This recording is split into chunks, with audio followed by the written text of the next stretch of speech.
$1.2 million यानी कि 30 करोड़ रुपए मिल रहे हैं सिर्फ इस लाइट को गार्ड करने के। तो क्या आप में हिम्मत है ये जॉब करने की? यहाँ पर आपको कोई बॉस नहीं होगा जो कि आप पर नजर रख सके। आप अपनी मर्जी से सो सकते हैं, जब जी चाहे खाओ पियो, व्यू के नज़ारे लो। उसके साथ साथ आप यहाँ पर फिशिंग भी कर सकते हैं। आपका काम ये होगा कि सिर्फ आपने जो लाइट हाउस के ऊपर वाली लाइट है उसका ध्यान रखना है कि वो ठीक से काम कर रही है या नहीं। तो बस यही काम है। 30 करोड़ रुपए मिलेंगे सिर्फ इस लाइट को देखने के कि वो सही से काम करती रहे। तो ये तो थी अच्छी खबर। अब हम बात करेंगे बुरी खबर के बारे में। तो बुरी खबर ये है कि ये दुनिया की सबसे खतरनाक और मुश्किल तरीन जॉब है, जुमोन लाइट हाउस को गार्ड करना, क्योंकि ये समंदर के बीचों बीच है। तो इससे पहले आप अपनी जॉब के लिए सीवियां भेजेंगे, लेकिन उसके साथ साथ ये बात ध्यान में रखें कि यहाँ पर आपसे कोई भी बंदा बात नहीं कर सकता। हर तरफ तन्हाई ही तन्हाई होगी। और सबसे खतरनाक बात वो ये कि यहाँ पर बहुत ही खतरनाक किस्म के तूफान आते हैं, और जो तूफानी लहरें होती हैं वो तो इस लाइट हाउस के 10 मीटर ऊपर तक जाती हैं। तो यूं कहिए कि इस जॉब में जान जाने का भी खतरा हो सकता है। तो ये पिक्चर ली गई थी रेस्क्यू ऑपरेशन करते हुए, जहां पर साफ देखा जा सकता है कि लाइट हाउस का कीपर किस तरह से तूफान के अंदर गिरा हुआ है। तो अगर ये तूफानी लहरें पूरी तरह से लाइट हाउस को कवर कर ले तो उस कीपर की जान को खतरा हो सकता था। तो ये सब जानने के बाद क्या आप में अभी भी हिम्मत है यहाँ पर जॉब करने की? तो अब आप ये सोच रहे होंगे कि इस लाइट हाउस को बनाया ही क्यों गया, और उसके साथ साथ ये भी जहन में आ रहा होगा कि इसको बनाने के बाद इसकी लाइट ऑन रखना ही जरूरी क्यों है। तो इसके लिए देखना पड़ेगा कि लाइट हाउस की शुरुआत कैसे हुई। तो ये बात है कदीम जमाने की, जब सफर करने के लिए ना तो रोड्स हुआ करते थे और ना ही कोई विकल्प। तो लंबे सफर करने के लिए सबसे बेस्ट तरीका पानी ही समझा जाता था। तो एक बंदा जिसका नाम था कैप्टन मार्सियस, वो बहुत ही ज्यादा जबरदस्त सेलर था और अपने खतरनाक समुद्री सफर के बारे में जाना जाता था। तो उसके साथ एक इंसिडेंट हुआ। जैसे कि आप जानते हैं कि पहले जमाने में शिप्स लकड़ी की बनी होती थी। तो एक रात वो कैप्टन पानी में से किसी अंधेरे वाली जगह से गुजर रहे थे। पानी के नीचे बड़ी बड़ी रॉक्स होने की वजह से उनकी शिप टकराने लगी, तो उसके कारण शिप में सुराख हो गया और वो उलट भी गई, जिसकी वजह से उनको बहुत ही ज्यादा नुकसान हुआ। तो इस इंसिडेंट के बाद उस कैप्टन ने सोचा कि इस इंसिडेंट का कोई ना कोई सोल्यूशन जरूर होना चाहिए जो कि उनको इस किस्म के खतरे से वार्न कर सके। तो अब ये तो हो गई एक प्रॉब्लम। तो दूसरी प्रॉब्लम की वजह से, जैसे कि आप जानते हैं कि ओशन बहुत ही ज्यादा बड़े होते हैं, और पैसिफिक ओशन छोड़ ही दो, अगर हम पूरी दुनिया का लैंड एक जगह पर इकट्ठा कर दें तो भी पैसिफिक ओशन ज्यादा बड़ा होगा। उसको भी छोड़ें, अगर हम 5 मून्स भी इसके एक एरिया में इकट्ठे कर लें तो भी पैसिफिक ओशन बड़ा होगा। तो जरा सोचें कि ये कितना बड़ा होगा। तो जब पुराने वक्तों में सेलर सफर कर रहे होते थे तो उनको उस वक्त बिल्कुल भी मालूम नहीं होता था कि अगली जमीन जहाँ पर वो सफर कर रहे हैं वहाँ से कितनी दूर है, और इवन उसका रास्ता तक भी बिल्कुल नहीं जानते थे।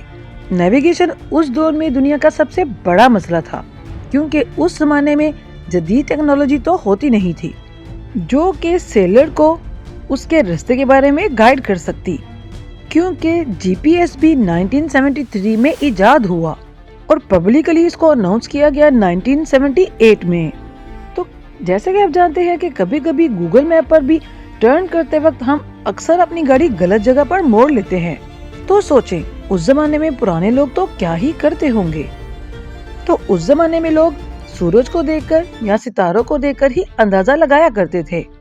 तो यूँ समझे कि नेविगेशन ना होने की वजह से 3-4 मुसीबतें इकट्ठी नाजिल हो जाया करती थीं। बिल्कुल ऐसा ही कुछ हुआ कैप्टन एलिस के साथ। वो अपने क्रू के साथ पैसिफिक ओशन को क्रॉस कर रहे थे, तो रात में एकदम से बादल आ जाने की वजह से सितारे छुप गए, जिनको देखकर ये रास्ते का अंदाजा लगा रहे थे। और फिर समंदर के उस हिस्से में बहुत ही तेज तूफान आ गया, जिसकी वजह से ये लोग अपना रास्ता भूल गए। तो जब सुबह हुई तो उनको पता चला कि ये ओपन ओशन में लॉस्ट हो चुके हैं। उस हुजूम के पास उस वक्त ना कुछ खाने के लिए बचा तो ना कुछ पीने के लिए। जैसे कि आप जानते हैं कि ओशन का पानी हम इंसान तो बिल्कुल भी नहीं पी सकते, जिसकी वजह है कि वो बहुत ही ज्यादा नमकीन होता है, जिसके पीने से इंसान की मौत भी हो सकती है। तो ये कहना गलत ना होगा कि वो पानी के अंदर रहते हुए भी प्यासे ही थे। तो भूखे प्यासे रहने की वजह से बहुत सारे लोग मर गए। कैप्टन को बहुत ही मुश्किल से लैंड मिला। फाइनली इन लोगों ने वहां पर जाकर स्टॉप किया और उस वक्त दुनिया के सबसे पहले लाइट हाउस की शुरुआत होने वाली थी। इजिप्ट में मेडिटेरियन सी के साथ था एंशिएंट सिटी ऑफ अलेक्जेंड्रिया। वहां का रूलर था फिटोलमी। उसका किंगडम उस वक्त एक प्रॉपर हब था ट्रेड कल्चर के लिए, लेकिन इस किंगडम के लिए सबसे बड़ा मसला था इसकी लोकेशन। अगर आप इस पिक्चर को गौर से देखें तो शहर के किनारे जाने के लिए इस जगह से गुजरना पड़ता था। तो इसके साथ में जैसे कि आपको नजर आ रहा होगा कि बहुत सारे पत्थर थे। तो जब ट्रेडिंग के लिए जाया जाता तो रात के वक्त गुजरने वाली शिप जब यहाँ से तेज रफ्तार में गुजरती थी तो वो उस वक्त पानी के नीचे मौजूद नोकदार पत्थरों से टकरा जाती थी, जिसकी वजह से उनकी सब चीजें डूब जाती थी और उनके कार्गो भी जाया हो जाते थे, जिसकी वजह से इनके किंगडम को बहुत ही ज्यादा नुकसान हो रहा था। किंग पिटोलमी ने अपनी मरीन ट्रेड रूट की सेफ्टी के लिए उस टाइम के एक्सपर्ट्स और ब्रिलियंट आर्किटेक्ट्स को बुलाया ताकि उनसे इसके सलूशन के लिए मदद मांगी जाए। तो उन सब ने मिलकर एक बहुत ही जबरदस्त किस्म का प्लान बनाया, जिसका मतलब था कि एक रोशनी के मीनार को बनाना जो कि शिप्स को गाइड किया करेगा सेफ्टी की तरफ, साथ ही साथ इनको वार्न भी करेगा पानी के लहरों के नीचे मौजूद खतरे से। तो उन्होंने साथ ही साथ इस पे काम करना शुरू कर दिया, लेकिन उनको ये नहीं मालूम था कि जो चीज वो बनाने जा रहे हैं वो one of the most greatest engineering marble बनने वाला है एंशिएंट वर्ल्ड का, द फैरोज ऑफ अलेक्जेंड्रिया।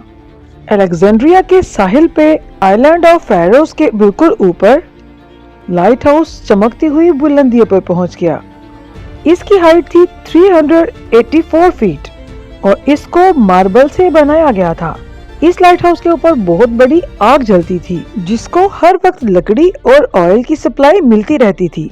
इस लाइट हाउस को दुनिया के 7 एंशिएंट अजूबों में से एक माना गया, लेकिन सिर्फ इसके साइज की वजह से ये लाइट हाउस अमेजिंग नहीं था, बल्कि उसके पीछे इसका जीनियस डिजाइन भी था। तो स्टार्टिंग पे लाइट को और ज्यादा बढ़ाकर दिखाने के लिए मिरर्स का भी सिस्टम बनाया गया, जिसकी मदद से मीलों दूर जहाज को भी इसकी रोशनी आराम से नजर आ सकती थी। तो जैसे ही लाइट हाउस के बनने की खबर फैली तो दूर दराज के सेलर्स ने भी सुकून का सांस लिया। अब उन सेलर्स को अलेक्जेंड्रिया के पास पत्थरों को देखने की बिल्कुल जरूरत ही नहीं पड़नी थी, क्योंकि रोशनी की वजह से उनको साफ साफ दिखाई देना था। तो ये दुनिया का पहला लाइट हाउस सेफ्टी की अलामत बन गया, जो कि सेलर्स के लिए बहुत खुशखबरी थी।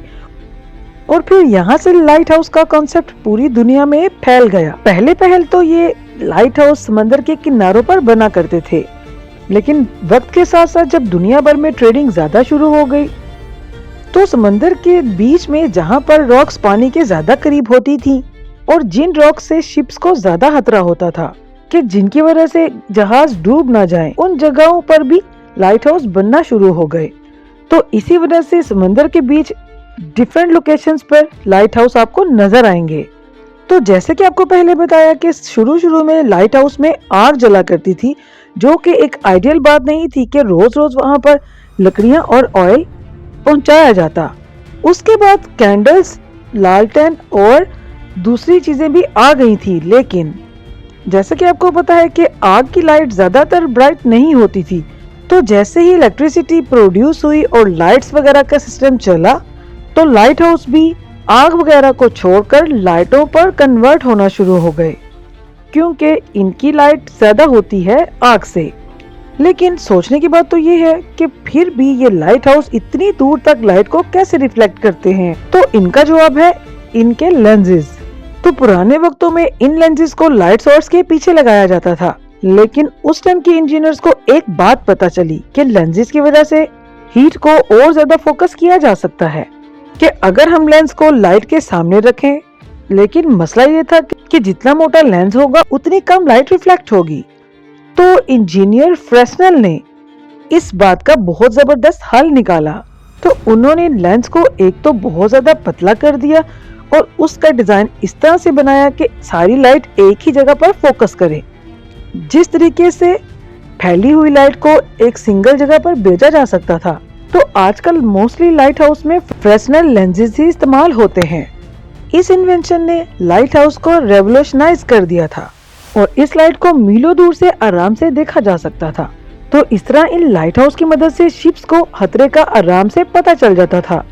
तो जो वीडियो के स्टार्टिंग पे आपको मैंने एक जॉब के बारे में बताया था कि जुमान लाइट हाउस में रहने के लिए आपको 30 करोड़ रुपए मिलेंगे, कि बस आपने ये ध्यान रखना है कि लाइट हाउस की लाइट जलती रहे। तो क्या अब भी आप इस जॉब को करने के लिए इंटरेस्टेड हैं? कमेंट सेक्शन में जरूर बताइएगा। ये लाइट हाउस तो एंशिएंट जमाने में बना था, जिसने पूरी दुनिया की ट्रेडिंग को सेफ बना दिया, जो कि पुराने बादशाहों का एक बहुत अच्छा कदम था।